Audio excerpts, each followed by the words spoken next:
Oke, untuk soal yang nomor 1 ini gampang ya. Larutan glukosa dalam air mendidih pada 100,13 berarti T didih ya. Dalam mendidih berarti TB boiling. TB-nya adalah 100,13 ya kan.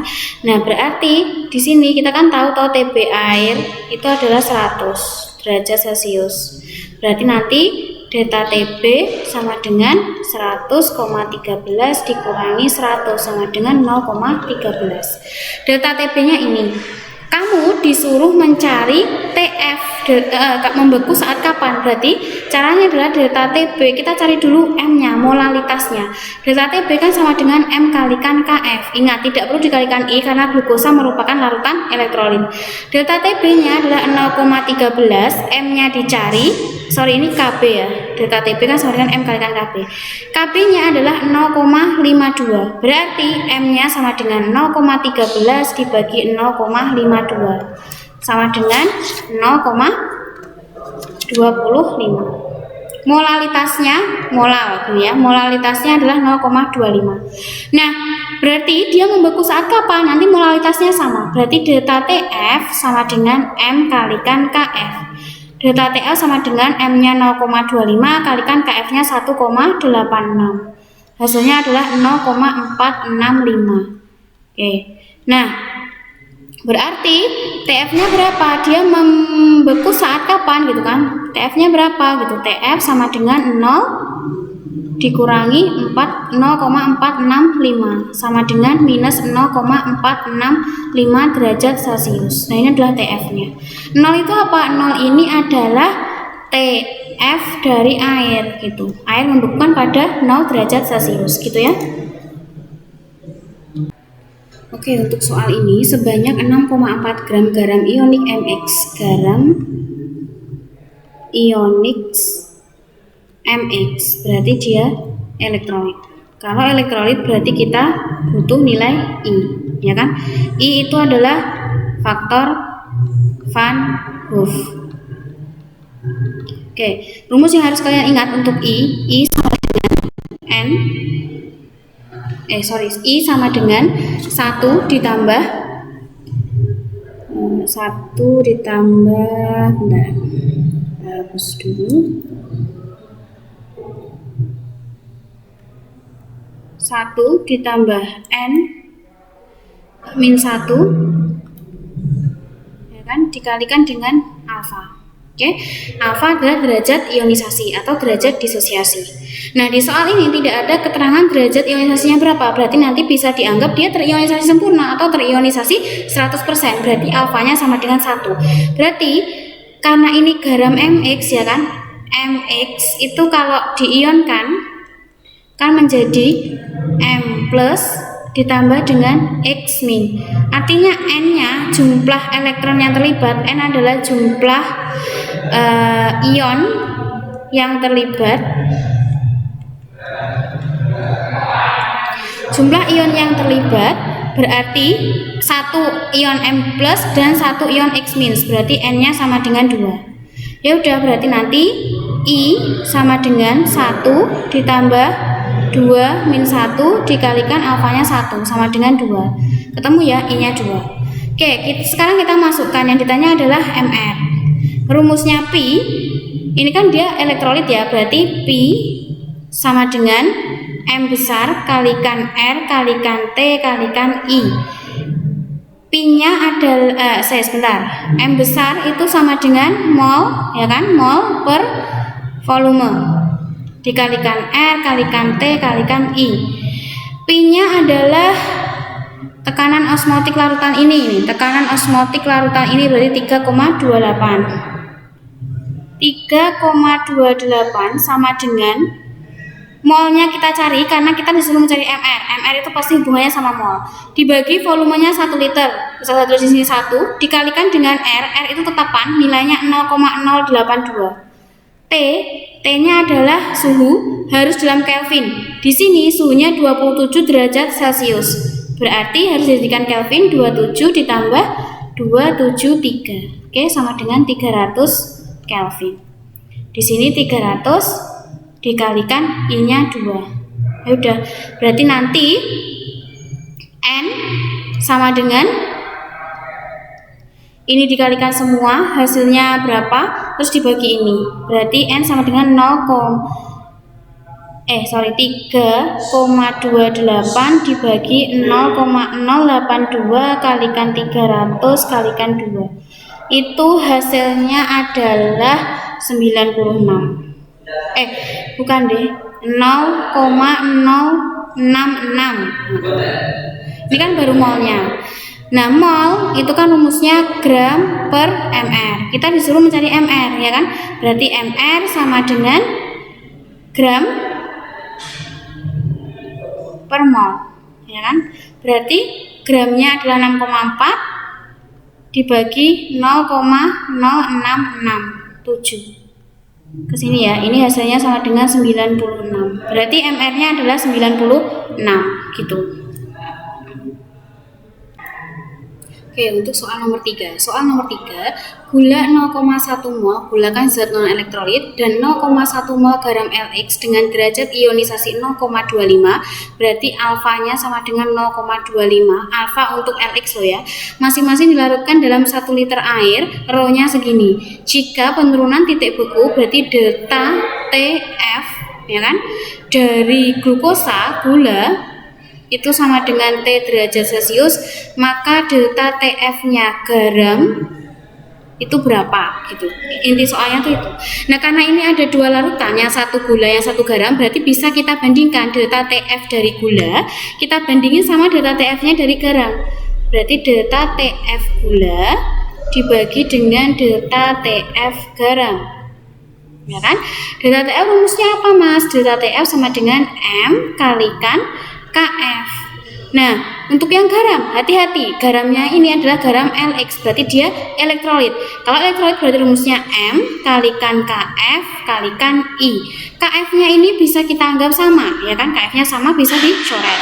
Nah, sekarang kita tinggal ini toh, tinggal M. M kecil itu kan molalitas. Molalitas itu kan rumusnya mol berarti kan gram per mr, ya kan, kalikan 1000 dibagi massa pelarut, ya kan. Nah, massa pelarut ini kan pelarutnya air, 1 liter air, rho-nya 1 gram per mililiter, ya kan. Rumusnya rho itu sama dengan M per V, massa per volume. Berarti kalau nyari massa sama dengan rho kalikan volume. Rho-nya adalah 1 gram per mililiter, volumenya 1 liter jadiin mili, berarti 1000, ya kan. Berarti kan 1000 per 1000 kan berarti 1, ya kan. Nah, yang itu yang gula, yang garam juga sama, 1000 per 1000 juga, karena sama-sama dilarutkan dalam 1 liter air. Artinya bagian ini kan bisa tak coret, bisa saja coret. Berarti kan tinggal gram per mr. Gram per mr itu adalah mol, ya kan. Berarti delta TF gula dibagi dengan delta TF garam itu sama dengan molnya gula dibagi dengan mol. Ini mol ya, mol. Molnya gula dibagi dengan molnya garam dikalikan I, jangan lupa faktor Van Hoff-nya. Nah, kita cari I-nya. I-nya gimana? I, rumus I adalah 1 ditambah N-1 dikalikan alfa. Alfanya 0,25, berarti 1 ditambah N-nya berapa? Ingat tadi garam LX, berarti L plus ditambah X min, ya kan. Berarti jumlah N-nya adalah 2. 1 ion L plus 1 ion X min, N-nya 2. Berarti 2 dikurangin 1 dikali alfanya adalah 0,25. Berarti 1,25. I-nya segitu ya. Terus delta TF gula adalah T derajat Celcius. Delta TF garam itu dicari sama dengan molnya gula, ini ada 0,1 dibagi dengan molnya garam juga sama 0,1 di soal ya, dikalikan I-nya adalah 1,25. Ini bisa tak coret, berarti delta TF garam sama dengan 1,25 T derajat Celcius gini. Oke, ini sama larutan 6,84 gram zat X, berarti usah tulis massa zat X sama dengan 6,89, ya kan, dia non elektrolit. Volume air pada zat X itu adalah 200 ml, artinya dia volume pelarutnya ya. Membeku pada suhu yang sama dengan larutan membeku pada suhu yang sama, berarti nanti KF-nya pasti sama dengan larutan 1,8 gram glukosa. Berarti massa glukosa, ya kan, berarti berapa itu? 1,8. Volumenya dalam volume pelarut ya, ini adalah 100 ml. Oke, udah ya. Terus ada lagi MR-nya glukosa sama dengan 180. Nah, caranya sama. Yang ditanya adalah maka molekul relatif, berarti MR-nya X berapa, kan? Pakai perbandingan juga karena ada diketahui dua zat, ada zat X, ada zat glukosa. Oke, pakai delta TF, ya kan? Karena yang diketahui adalah nilai delta TF, membeku pada itu kan. Delta TF-nya X, ya kan? Itu akan sama dengan delta TF dari glukosa atau gula. Delta TF itu rumusnya M kalikan KF. Mereka sama-sama non elektrolit ya. Ini juga M kalikan KF. Oke, KF-nya bisa dicoret. Nah, M molalitas itu rumusnya adalah gram, ya kan? M molalitas sama dengan gram per mr kalikan 1000 per pelarut, ya kan, massa pelarut. Nah, ini masanya kan berbeda. Kalau soal yang nomor 3 tadi masanya kan sama. Berarti gramnya X berapa? 6,89 dibagi dengan MR-nya yang ditanyakan, MR zat X, ya kan? Dikali dengan 1000 dibagi dengan 200, ya kan, pelarutnya 200. Sama dengan delta TF M, ini kan berarti gram. Gramnya adalah 1,8, ya kan, gramnya glukosa dibagi MR-nya glukosa 180 dikali 1000 per 100. Ini kita coret sama dengan 10, yang ini dicoret sama dengan 5. Ini sama ini hasilnya 0,01. Oke, kesini ya. Berarti 6,89 per mr itu sama dengan 5-nya ini tak coret, ya kan, sisa 2 di sini berarti 0,02. Berarti MR sama dengan tinggal dikali dibagi 6,89 dibagi 0,02 sama dengan jawabannya 3 ini bukan 8984 ya. 6,84 berarti 342 MR-nya ini. Oke, soal terakhir ya. Sebanyak 15 gram senyawa karbon, MR-nya 50, dilarutkan. Berarti karbon ini merupakan senyawa yang terlarut. Berarti saya tulis MR untuk zat terlarut adalah 50. Oke. Dilarutkan dalam air pada suhu tertentu. Tekanan uapnya adalah 19,4, berarti P-nya sama dengan 19,4. Jika pada suhu tersebut tekanan uap murni, berarti P0-nya sama dengan 20. Berarti dari data sini kita bisa tahu delta P sama dengan P0 min P, berarti 20 dikurangi 19,4 sama dengan 0,6 gitu. Nah, kemudian selanjutnya adalah dari MR terlarut ini, MR terlarutnya kan 50. Terus kita juga tahu bahwa gram terlarutnya ini masanya adalah 15 gram. Artinya di sini kita bisa ketemu adalah mol terlarutnya. Mol kan sama dengan gram per MR. Berarti 15 dibagi 50 sama dengan 0,3 gini. Udah ya. Terus kemudian kita masukkan ke rumus delta P. Delta P itu sama dengan P0 dikalikan dengan XT dikali dengan X terlarut. Gini. Delta P-nya ketemu 0, ini 0,6. Ya kan 0,6 ya.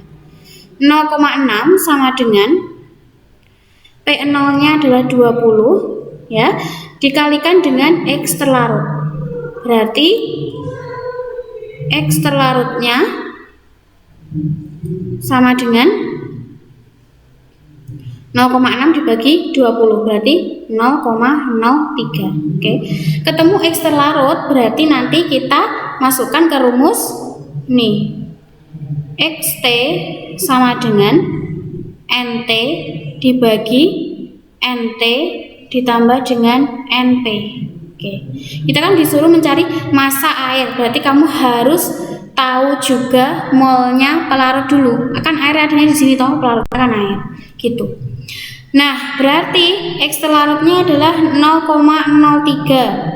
NT-nya adalah 0,3, berarti di sini 0,3 ditambahkan dengan NP. Gitu kan?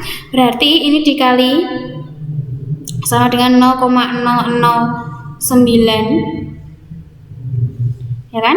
Ditambah dengan 0,03 NP dikali silang sama dengan 0,3. 0,03 NP itu sama dengan 0,3 dikurangi 0,009. Ya, ini kan sangat kecil toh, berarti sama aja dengan 0, tetap 0,3, tetap bisa tulis 0,3 gitu ya, karena kan pengurangannya cukup kecil. 0,3 berarti NP-nya sama dengan 0,3 dibagi 0,03, berarti sama dengan 10. Oke, NP-nya ketemu 10, ya udah NP, ya kan, molnya P sama dengan gram per ml, ya toh. Gramnya ditanyakan, berarti gramnya sama dengan N kalikan ml. Kesini ya.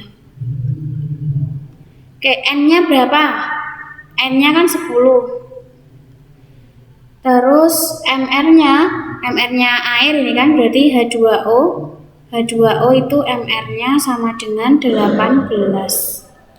Berarti kalikan 18 sama dengan 180. Gini.